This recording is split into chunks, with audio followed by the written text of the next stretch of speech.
I used to think I had it all. The looks, the job, the charm. People said I had that classic American success story thing going for me. I came from a good family, or so I thought. I worked hard, got my MBA, built a boutique investment firm from the ground up, and by 36, I was living in a luxury condo downtown with a view that could humble you. Rolex on my wrist, custom suits, healthy as ever, and still the kind of guy who sent his mom flowers on her birthday without being reminded. But that version of me, he doesn't exist anymore. Everything I built, everything I was, got taken from me, one small betrayal at a time. And it all started with a phone call from my brother, Nate. "Hey, man," Nate said one Thursday afternoon, casual as ever, like we were still teenagers sneaking beers in Dad's garage. "You free this weekend? Mom's throwing a little get-together. Just family."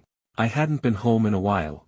Work had me swamped, and to be honest, I always felt like an outsider around them. Nate was the golden child, football scholarship, married young, 3-car garage, the whole suburban script. Meanwhile, I was the too polished one.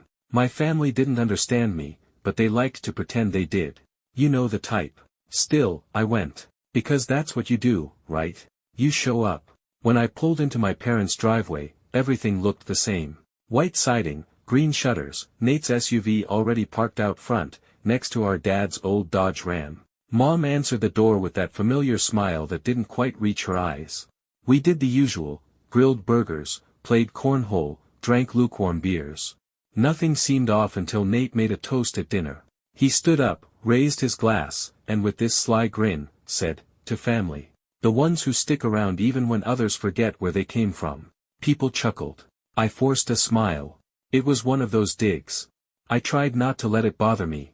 But the real gut punch came an hour later. I was in the kitchen helping Mom clear plates when she leaned in, real quiet, and said, "Nate told us about your company. That it's struggling. Why didn't you tell us, honey?" I froze. "What? You don't have to hide things. We're your family." Struggling? That was a lie. My firm had just landed 2 new clients. We were expanding. "Where'd you hear that?" I asked. She gave me a strange look. "From Nate. He said you confided in him." I hadn't. Because it wasn't true. That night, I couldn't sleep. I kept replaying it in my head. Why would Nate lie about something like that? It wasn't some little exaggeration. He had told them my business was failing. That I was falling apart. I chalked it up to jealousy. Maybe he just didn't like seeing me win. Maybe he wanted to humble me. But I was wrong. So wrong. That was just step 1. 2 weeks later, one of my investors pulled out. No warning. No explanation. I called him, voicemail, texted, nothing. That kind of thing doesn't happen without a reason. Then I found out that same investor had suddenly been approached by a new firm in town. A direct competitor. One that, interestingly enough, had Nate's college roommate listed as a partner. A guy I hadn't spoken to in years. I started pulling threads. And what unraveled was way worse than I could have imagined. Turns out, Nate had been talking to people. Not just family. Mutual friends. Clients. Even old professors of mine from business school. He'd been planting little seeds. "Mike's burnt out, he's thinking of stepping back, I hear his numbers are off." Lies. Quiet, precise lies. Nothing dramatic enough to raise alarm, just enough to sow doubt. And people believed him. Because why wouldn't they? He was my brother. I confronted him, of course. Met him at a dive bar near his house, one he picked. When I sat across from him, I went in calm but cold. "You've been talking," I said. He blinked like he didn't understand. "To clients. Investors. You're sabotaging me." He laughed. Actually laughed. "Paranoid much? Maybe you're spiraling and just don't want to admit it." He was so slick. So controlled. But there was something in his eyes, like he was daring me to prove it. That night, I realized something awful. He didn't want my life. He wanted to end it. I stopped talking to my family. Blocked numbers. Changed passwords. Started locking down everything, digital, financial, personal. My parents thought I was being dramatic. They said I was shutting them out. I didn't care. What I didn't know was that they were already involved. And not just as bystanders. They had signed over power of attorney. To Nate. I found out the day I tried to transfer some funds from a trust my grandfather left me, the one that was supposed to stay untouched until I turned 40. I was denied. Confused, I called the bank. After some back and forth, a rep told me that my brother had authorization. Legal authorization. How? I asked. My voice was shaking. Power of attorney, sir. Filed 2 months ago. I felt the blood drain from my face. I never signed anything. Never agreed to it. So I asked for the paperwork. And when it arrived, I saw it, my signature. Perfectly forged. My parents' names as witnesses. This wasn't sabotage. This was war. I didn't cry when I read that paperwork. I didn't throw anything, didn't scream, didn't even call them. I just sat there, staring at the fake version of my signature, and felt everything shift. Like the floor beneath me had given way, and I was free falling through something I couldn't see. My own family had signed me away. Not metaphorically. Legally. I got a lawyer the next day. A quiet guy named Lucas who looked more like a librarian than a shark, but he was sharp. Scary sharp. He flipped through the documents, reading in silence while I sat across from him, feeling smaller by the second. Finally, he looked up and said, "You've got 2 options. We go scorched earth, or we try to undo this quietly." "Quiet's not working," I said. He nodded once. "Then we burn it down." We filed a motion to revoke the forged power of attorney. That should have been the easy part. Open and shut. But then came the deposition. And my mother sat there, across from me in a conference room downtown, and said, with her voice trembling just enough to sound believable, that she remembered me signing it. "He was overwhelmed," she said. "He asked Nate to help. He didn't want to deal with it."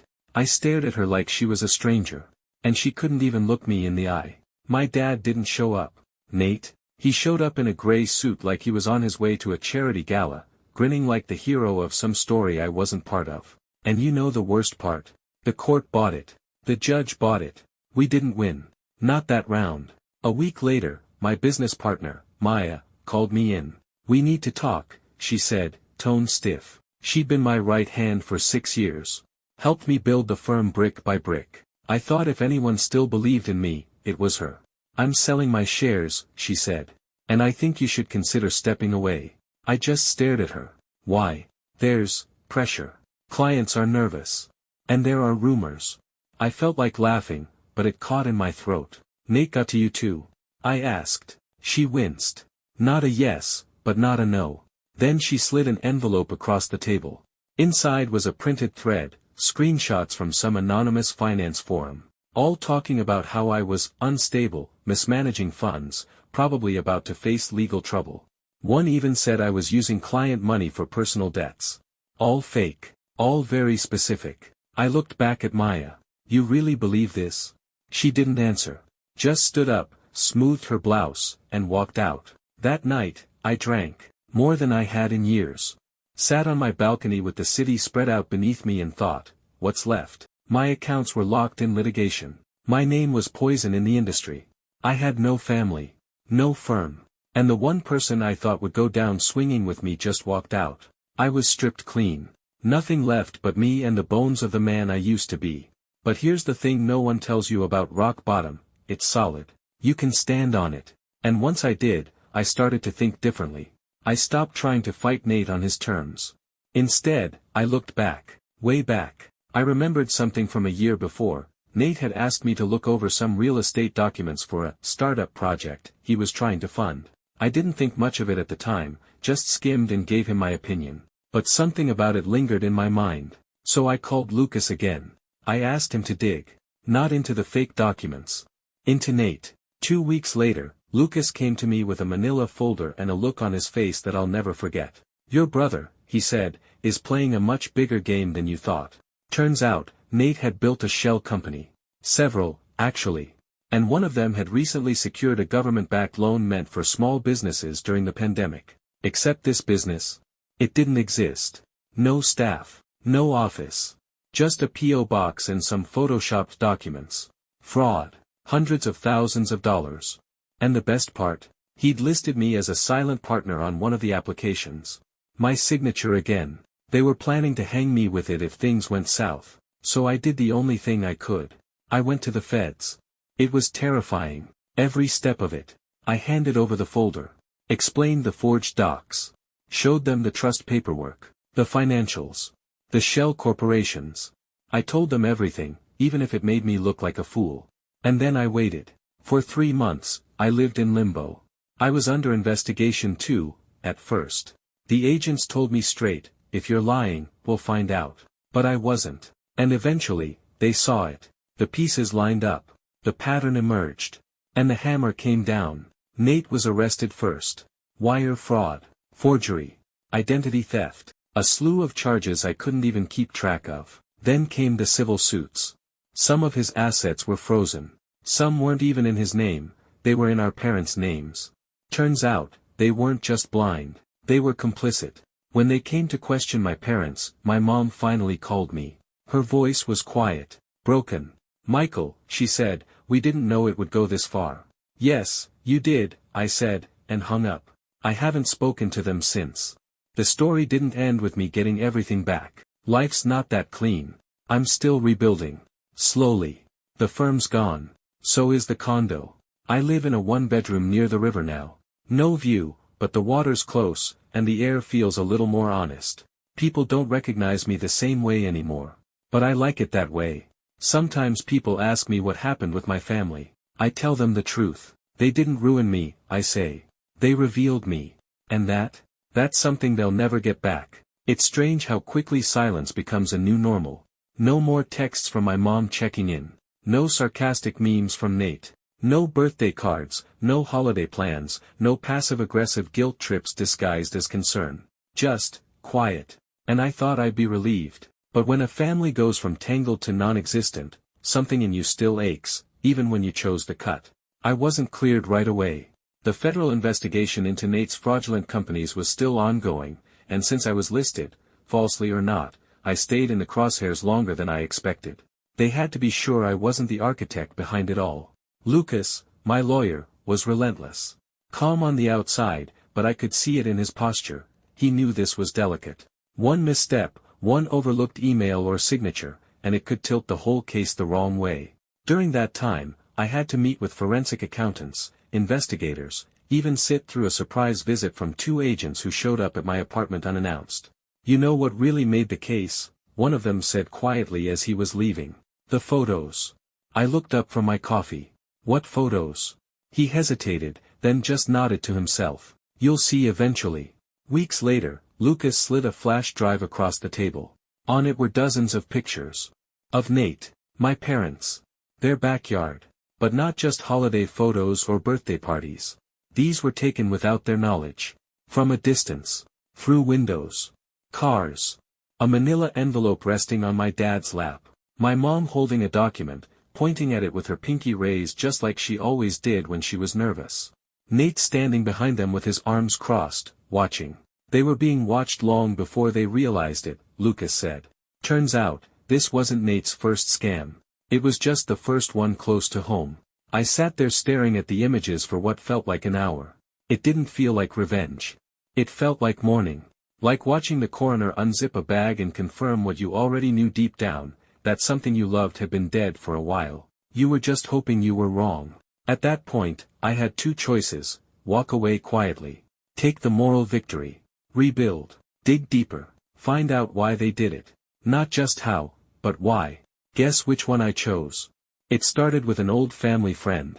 Someone I hadn't seen in years, Mrs. Greer. She used to live 3 houses down from us growing up. She was the kind of woman who kept lemon drops in her purse and seemed to know everything about everyone without ever being in the room. I reached out to her one afternoon. Drove 2 hours out to her retirement community just to sit with her on her porch while she poured iced tea and gave me that same knowing smile she always had. "I knew you'd come sooner or later," she said, like we'd spoken last week. "What do you mean?" She tilted her head. "Honey, you really think this all started last year?" That was the moment the ground shifted again. Because what she told me that day, slowly, carefully, as if weighing every word, was that my family had been keeping something from me for decades. Something about me. Apparently, back when I got my first college acceptance, Nate had told someone at a neighborhood barbecue that it didn't really matter where Mike went. None of it was his anyway. Mrs. Greer remembered it because it sounded so strange. She assumed he meant the money, that maybe I had gotten some scholarship or inheritance. But then, years later, she'd heard him say something similar at a wedding. Different words, same tone. I left that porch with a question burning through my brain. what exactly wasn't mine? Back home, I started pulling old financial records. Birth certificates. Legal documents. Anything I could get my hands on. Then I found it, wedged between scanned PDFs of insurance policies and car titles from a decade ago. A document I had never seen before. It was dated 2 years after I was born. It wasn't addressed to my parents. It was a court filing, one that mentioned custody, guardianship, signed by a judge in another state. And suddenly I knew, I wasn't born into this family. I was brought in. Not adopted. Not officially. There was no record of that. No, this was messier. Private, quiet, off the books. I was taken in through a temporary guardianship agreement, apparently after some tragedy. I couldn't see all the details, there were redacted sections, but the document mentioned placement due to familial loss and instability. And right there, in fine print, were 2 names I didn't recognize. My birth parents. So while I was busy fighting to prove I was my own man, my family had been hiding the fact that I was never really theirs. They took me in, raised me, and then, when it suited them, decided I wasn't entitled to anything. Like they'd been holding on to some unspoken truth that they thought gave them permission to take what they wanted when I finally had something worth stealing. And maybe that's why they never looked guilty. Maybe that's why Nate smiled in court. Because in his mind, none of it was mine to begin with. Not the trust. Not the name. Not even the life I built. The irony? He was wrong. Because whatever my origins were, whatever documents they kept buried, the blood that runs through me is mine. The work, the grind, the nights I didn't sleep, the deals I closed, the people I helped. That was me.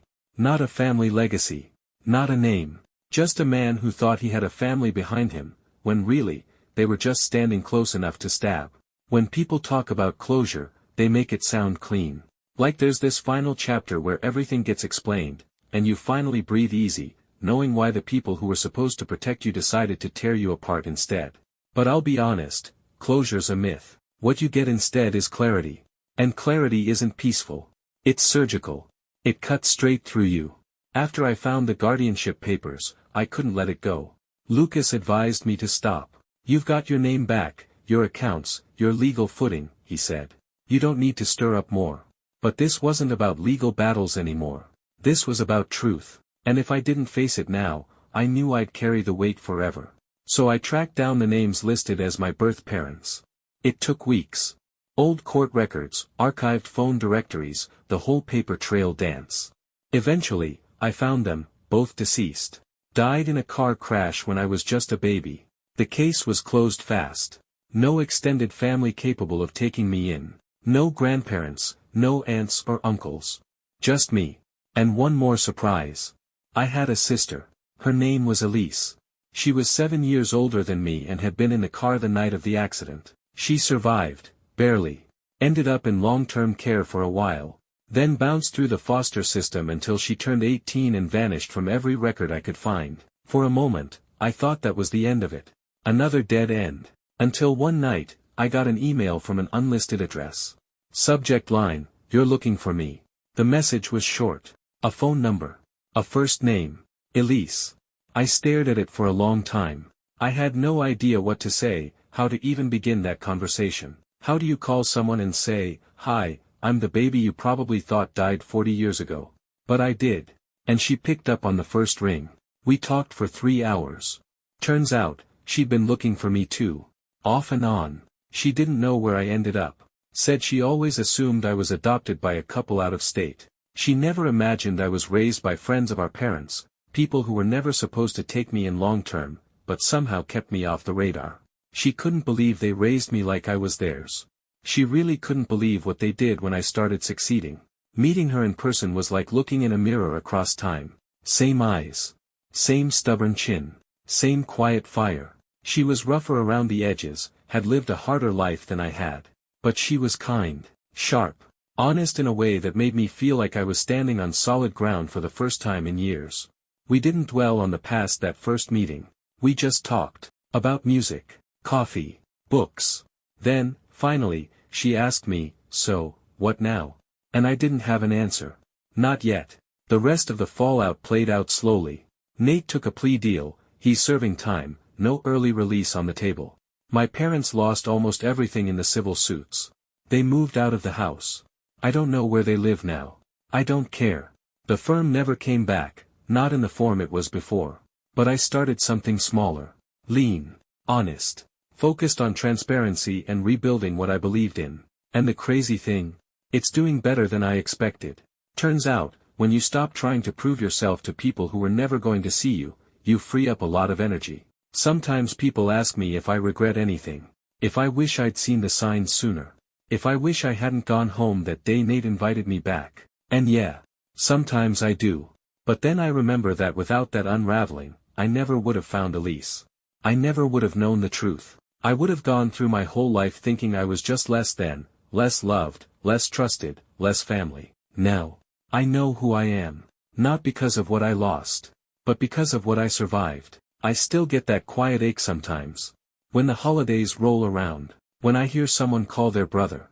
When I drive past houses with front porches and see families laughing in the yard. But I don't envy them anymore. Because for the first time in my life, I've built something real. No illusions. No masks. No one holding the knife behind my back. Just me. And the sister who never stopped wondering if I made it out alive.